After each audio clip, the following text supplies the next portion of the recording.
અહીંયા આજે મેં પોરબંદરના ધારાસભ્ય તરીકે રાજીનામું આપ્યું છે અને કોંગ્રેસ પક્ષના તમામ હોદ્દાઓ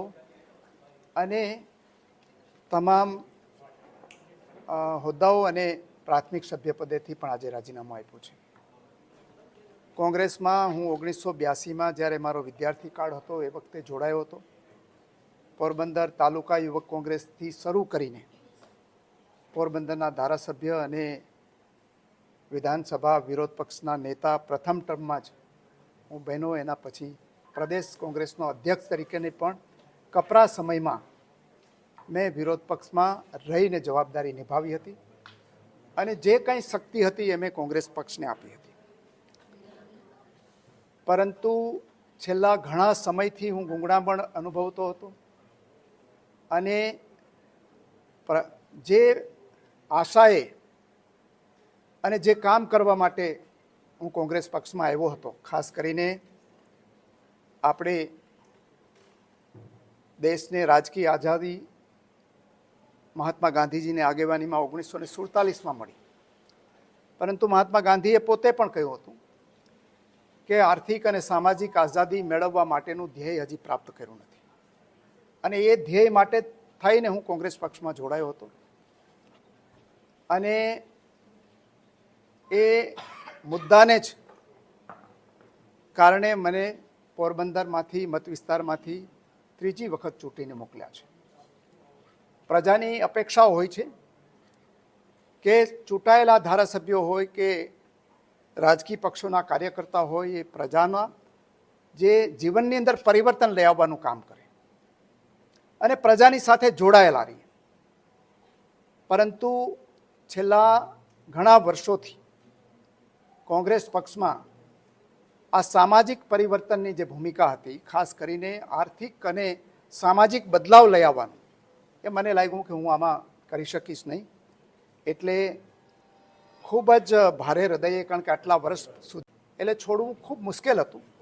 પરંતુ ગુજરાતના મારા જે શુભેચ્છકો છે, પોરબંદર મારા જિલ્લાના જે શુભેચ્છકો અને ટેકેદારો છે, એની લાગણી એવી હતી કે મારે જે રીતે અત્યારે જ કોંગ્રેસ પક્ષ ચાલે છે એમાં હું પરિવર્તન લઈ આવવામાં સફળ થઈશ નહીં. એ કારણોસર મેં આજે કોંગ્રેસ પક્ષના પ્રાથમિક સભ્યપદેથી અને જે પક્ષના નિશાન ઉપર હું ચૂંટણી જીતેલો એ વિધાનસભાના સભ્ય તરીકે પણ રાજીનામું આપ્યું છે. અને આ મારી રાજકીય સફરની અંદર દેશનું જે નેતૃત્વ હતું એનો પણ આ લડાઈની અંદર મને સહયોગ મળ્યો. સ્થાનિક મારું નેતૃત્વ કોંગ્રેસ પક્ષનું હતું, એને પણ મને મદદ કરી અને મને હજારો કાર્યકર્તાઓ હતા, એણે પણ હંમેશા મારી સાથે એની શુભેચ્છા રહી. આ બધાનો હું આભાર માનું છું. મેં નિર્ણય કરવાની અંદર જે મને વાત આવી એક ત્યાંથી કે જ્યારે પ્રજાની સાથેનો તાંતણો છે એ જ્યારે જો કોઈ રાજકીય પક્ષ ગુમાવી દે તો એ લાંબો સમય ટકી શકે નહીં અને એનજીઓ બની જાય. અહીંયા દેશના લોકોની એક આશા હતી કે રામ મંદિર બંધાય અને કોંગ્રેસ પક્ષે પણ નક્કી કરેલું હતું કે બંધારણીય રીતે સુપ્રીમ કોર્ટના ચુકાદો આવ્યા પછી એનો સ્વીકાર થાય. એ પ્રમાણે થયું છતાં પણ પ્રાણ પ્રતિષ્ઠા મહોત્સવનું આમંત્રણ મળ્યું, એ આમંત્રણ ઠુકરાવવામાં આવ્યું. એ વખતે મેં મારો અવાજ રજૂ કરેલો હતો કે આ પ્રજાની ભાવનાને આહત પહોંચાડનારી બાબત છે અને આવા રાજકીય નિર્ણયો આપણે નહીં લેવા જોઈએ. પરંતુ એ વખતે પણ જે કોઈ પણ આ નિર્ણય કર્યો હોય અને જેણે પણ ડ્રાફ્ટ કર્યો હોય એના ઉપરથી પ્રતીતિ થતી હતી કે પક્ષે પ્રજા સાથેનો જે સંવાદ હોવો જોઈએ એમાં ક્યાંક ને ક્યાંક કચાશ રહી ગયેલી છે. ત્યાંથી શરૂઆત કરીને એના પછી પણ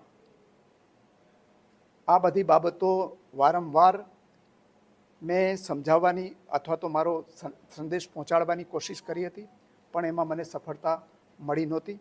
આખરે મેં એનાથી આગળ વધીને આજે રાજીનામું આપી અને જ્યાં મારા મત વિસ્તારના લોકો છે, ગુજરાત રાજ્યની જનતાએ પણ મને અપાર પ્રેમ આપ્યો છે.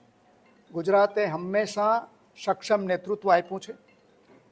એ સક્ષમ નેતૃત્વની સામે રહીને પણ મને પ્રજાના સહયોગ મળ્યો હતો અને આજે મારું જે આ બંધન કોંગ્રેસ સાથેનું હતું એમાંથી મુક્ત થયો છું. અને મુક્ત થતી વખતે હું થોડો રિલીવ થયેલો અને થોડો મુક્તિ અનુભવતો હોય એવું મને લાગે છે.